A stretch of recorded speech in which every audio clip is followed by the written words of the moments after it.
doing. What are your thoughts on this day marking 4 years? To be perfectly honest, I think it's a great and terrible shame on the United Nations, a international body which claims to speak for peace and proper law and order in the world, who have essentially done nothing about this situation since it began. I mean, it's clear and obvious that the United States has supported the Saudi imperialist war on the country since the beginning, either by selling them weapons and necessary technology to merely looking the other way and pretending that the whole situation isn't going on. But this UN that is supposed to be watching these situations, that is supposed to be regulating these conflicts, has done absolutely nothing.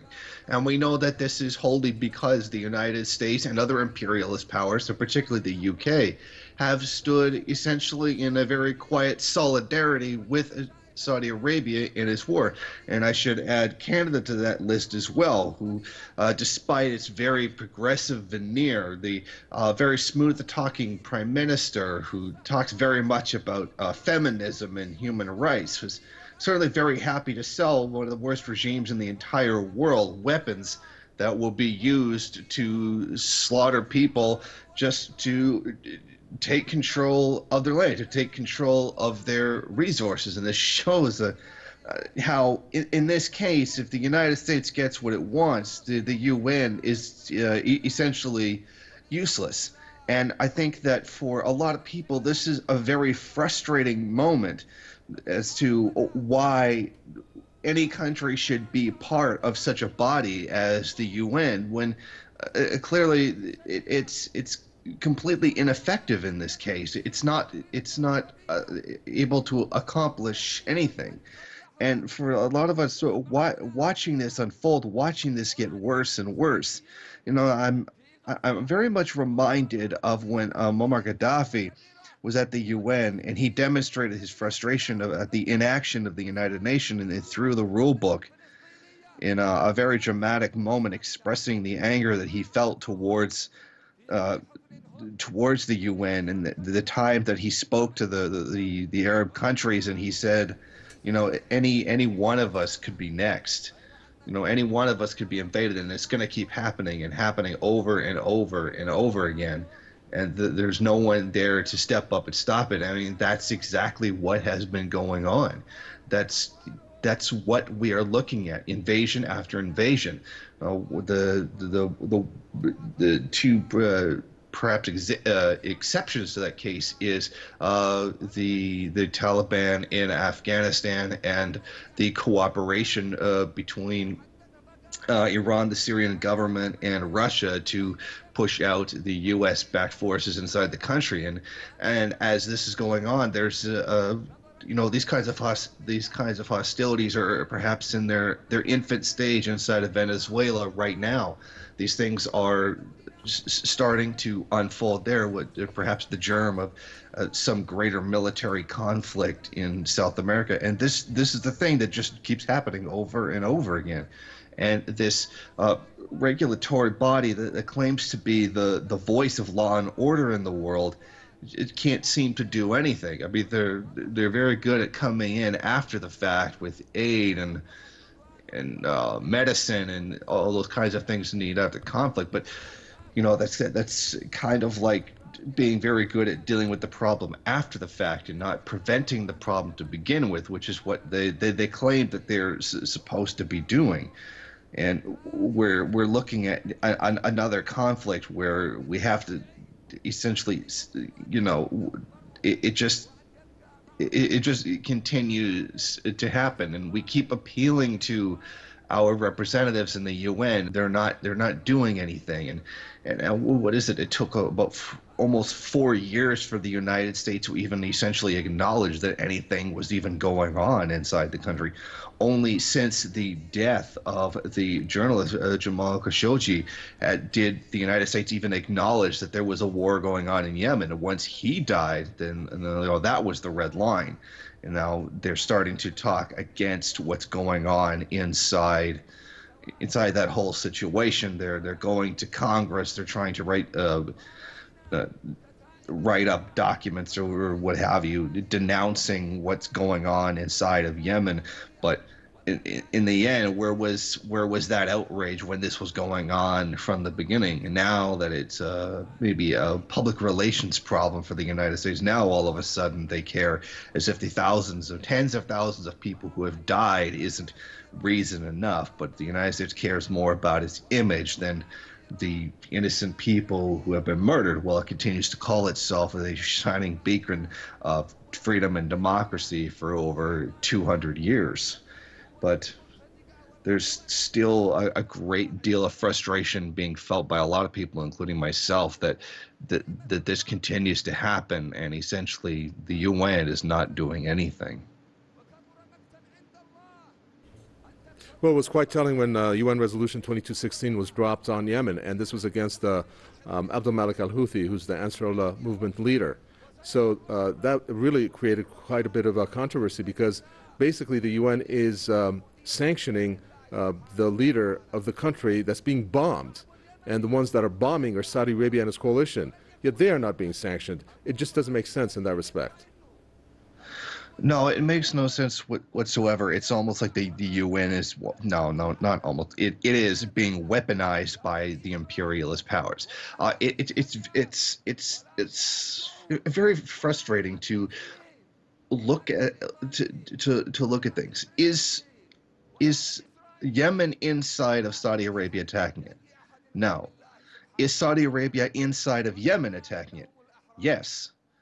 It's almost like they can't see the power dynamic in that entire situation. It's frankly really ridiculous. I mean, the same thing goes with the U.S. Hostility towards the DPRK.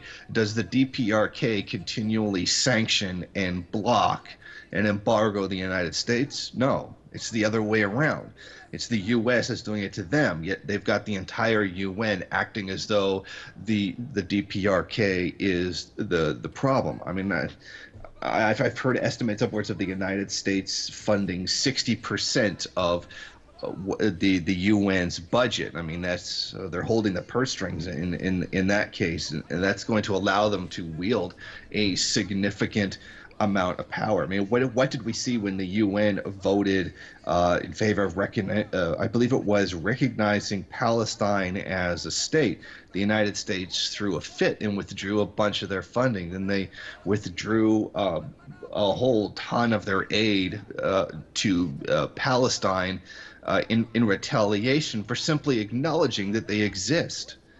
And if that's not petty, I really don't know what is. The UN seems to be continuing this by essentially sanctioning the people who are being attacked by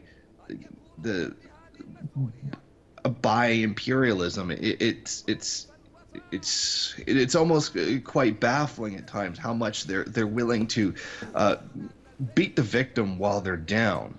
And you wonder how much. I mean, the UN constantly talks about how, yeah, okay, we have a terrible humanitarian situation that's building.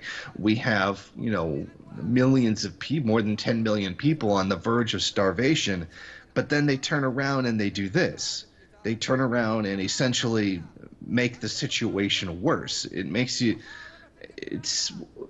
I don't know, it just blows my mind sometimes how they can just so blatantly contradict themselves in situations like this, and not do the very thing it is that they swore that they were founded to do. And it really makes me wonder the question, what is it going to take to actually stop this war? Well, Jason Unruhe, we have Barry Grossman talk about Iran there, and the obsession with how Iran is supporting the Ansarullah movement, which Iran has flatly rejected in terms of arms and equipment. It was very much on display based on an Associated Press investigation in which it said that the coalition, which was led by Saudi Arabia and the UAE, is paying al-Qaeda commanders. The U.S. was aware of this. In order for these commanders, which are al-Qaeda now, to actually join as or posed as soldiers, and this was basically with the knowledge of the United States, who held off on drone strikes against these Al Qaeda members, with the view that the Ansarullah movement and its fighters are supported by Iran, and yet the U.S. is supposed to be eliminating Al Qaeda. So, is this an obsession with thinking that Iran is involved in this war? Or is it just that the rules on the ground show that they are losing so much that they need to recruit Al-Qaeda? And this is with the knowledge of the United States. Well, the Saudi military hasn't been one that has been all that terribly solid. They've been fairly pampered for a very long time. And now that they've had to carry out such a long campaign, something that's probably much more than anything that they've probably seen in any recent history, they're starting to find the limitations to much of their combat effectiveness when it comes down to the individual level.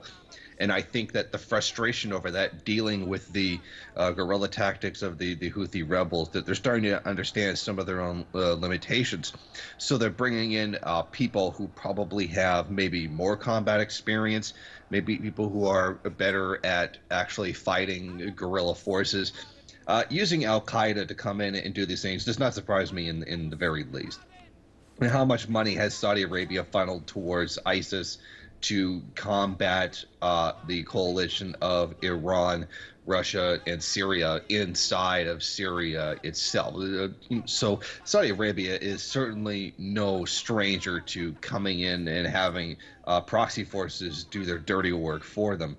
I believe previously they had mercenaries coming in from Southeast Asian countries to come in and do the fighting as well, mercenaries that they were grabbing for pennies on the dollar.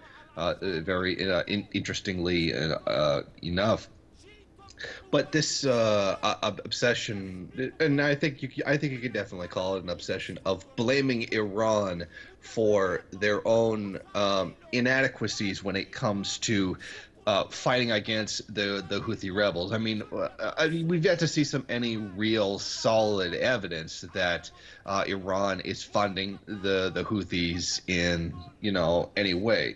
In my personal opinion, I hope that they are, because it's the right thing to do. But is that actually happening? I've yet to see any concrete evidence of that being the case. One of the most there's just two things that flow freely over the entire world. That's money and guns. You can go to just about anywhere in the world and get large amounts of weapons that are very easily and freely traded. It's one of the most lucrative businesses in the entire world.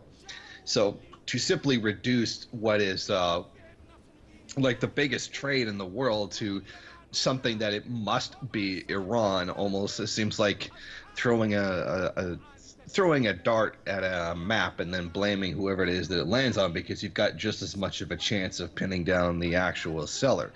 But let's face it, this is definitely about trying to further hostilities against Iran, blame Iran for things that they're not responsible for. This has been going on with Saudi Arabia for, God knows how long now. So I'm not surprised that they would just suddenly do this. I mean, it's rather hypocritical to blame the Houthis, to blame Iran for sending weapons to Houthis when, what has Saudi Arabia done the last 10 years or so, funneling money and funneling weapons and money to Al-Qaeda.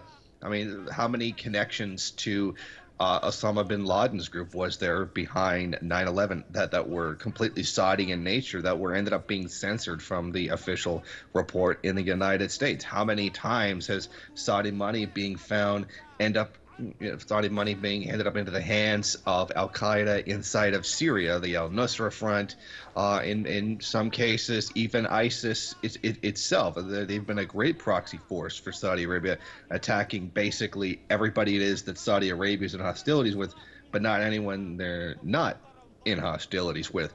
So for even, Saudi Arabia to even shed one tear of frustration at someone else allegedly funneling weapons to their people, to people that they're against. I mean, is just it's hypocrisy on the greatest level. It's almost like a bully kind of thing. It's okay if I do it to you, but if you do it back, it's not okay.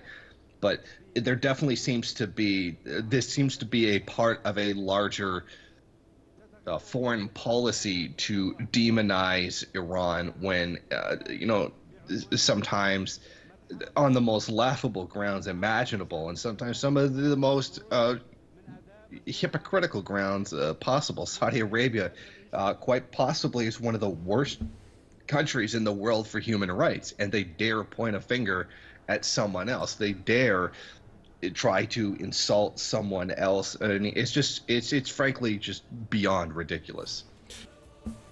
Jason Unruhe, the U.S. role here has been very prominent, even though it was underplayed in terms of the way that they were involved in this war until very recently, actually in Congress, when Bernie Sanders, the U.S. senator who's who's announced his candidacy for the 2020 elections, has turned some senators to try to have Congress go against this war.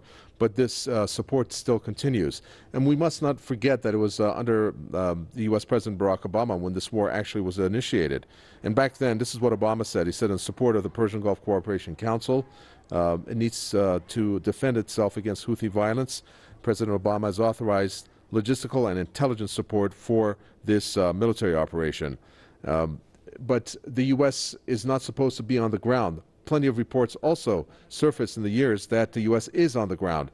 It has different types of, personnel on the ground helping, not only with the forces on the ground, which is filled with mercenaries, but as we were just discussing, they may also involve Al-Qaeda fighters. Do you think that the U.S., when it states that this is Iranian expansionism that we're trying to fight, has something to stand on? Because we don't see any Iranian expansionism there in Yemen. And that's something that's been said about Iran for the whole region when it comes to the U.S. and, of course, in particular, Saudi Arabia. Well, when they say that... No. No, this will be for Jason Unruhe. I'm sorry, Barry Grossman. Jason Unruhe, go ahead. Oh, when they say that it's Iranian expansionism, I'm going to have to say citation needed. It's very interesting to make this accusation. What evidence is there of that? I've not seen anything that would even indicate that it's true. At best, Iran is showing solidarity with people who are being violently oppressed by imperialist power. So what expansionism?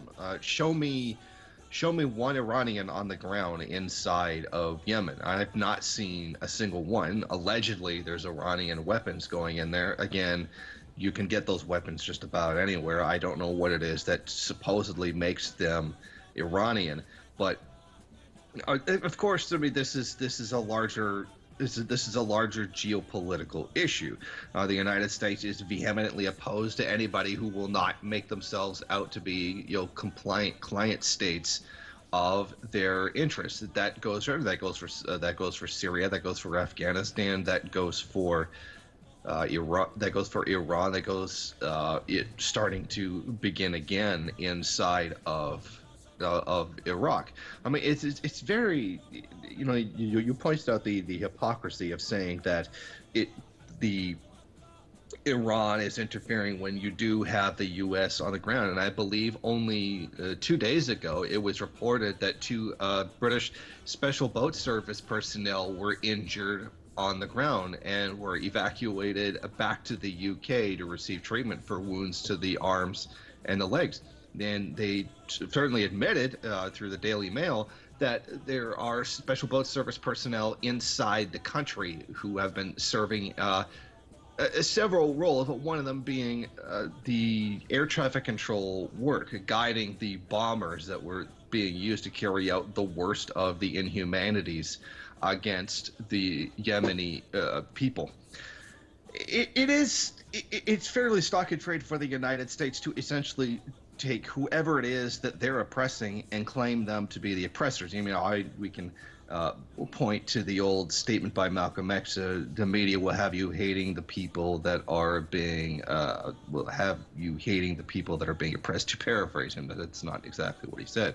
Well, essentially, it's true, but it's becoming a cliche at this point, Beth, for how much it's actually being used against people, essentially around the world. It's very interesting just to watch the most powerful country, both militarily and economically, on the world stage, continue to point it to itself and claim it to be a victim when it is the greatest perpetrator of violence against others that possibly anything has ever seen. Uh, the foundation of the United States was more bloody than even some of the worst killings by King Leopold II, who killed 10 million Africans. And yet they continue to count themselves as the shiny beacon of freedom and democracy, calling themselves the holier than thou guide that everybody should be following, and demanding proper, if that's the term you want to use, behavior from others, while they are the greatest mass murdering machine that has ever existed in the history of humanity. On what basis can they claim to be a moral authority that has any perceived right to point fingers at anyone else for whatever reason it is? But I mean, we do know what this is about. This is about demonizing anybody who won't become a compliant state uh, for U.S. interests. So we know that. The world knows that. The UN knows that. The people on the ground inside of Yemen who are being bombed mercilessly by Saudi Arabia know that. It's the thing that everybody knows that, but it's kind of a thing that the political elites tend not to actually acknowledge. It would be a lot for the United States to acknowledge that it's actually an empire. I mean, there's certainly many people in the U.S. who are willing to say it, but how many of his power would be willing to admit that they are the empire? They are the for the lack of a better term, the terrible evil that exists inside the world. And for them to be pointing fingers at other and claiming other people are trying to wedge their influence into other countries is, frankly, terribly hypocritical. Listen, Unruhe, we are seeing a pattern here that's been going on now for decades, practically. And I'd like to ask you, and this is not in any shape or form trying to demonize the U.S., but when we take a look at the wars that the U.S. is involved in, such as in Afghanistan, Iraq, Syria, Yemen, of which we're looking at this 4-year anniversary, and Libya, and then when it comes to its support for its allies like Israel, and how Israel has waged a war on Gaza, these countries are devastated. I mean, none of them can the U.S. really claim victory. And now Yemen is one of them in which, with its support throughout all these years, it can't say that it's come out victorious in any shape or form. Doesn't the U.S. see that it is shooting itself in the foot in that respect? It is losing legitimacy when it comes to particularly people in the region after looking at all these different wars and how it has left countries in ruins?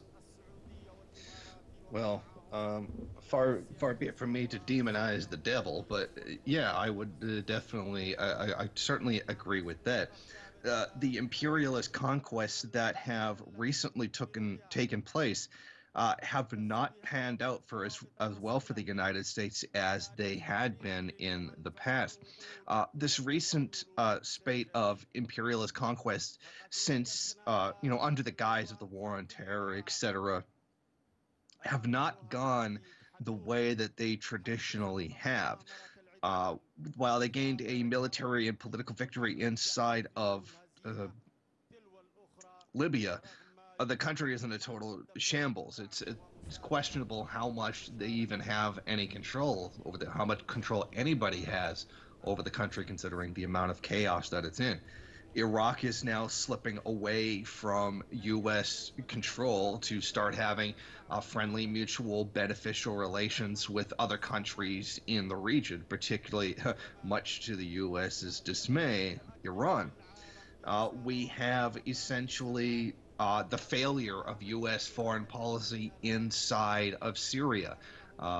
ISIS appears to be on its last legs. They're going to be completely wiped out very soon. The U.S.-backed forces are being pounded right into the ground, and they're going to be gone not before too long. And then we've got the terrible meat grinder that's going on inside of Yemen, where neither side is getting a terribly decisive victory, and it's just grinding up more and more people, costing more and more lives for not too many steps forward or even too many steps back. That the perhaps the formula that the U.S. has been using just doesn't seem to work as it once did.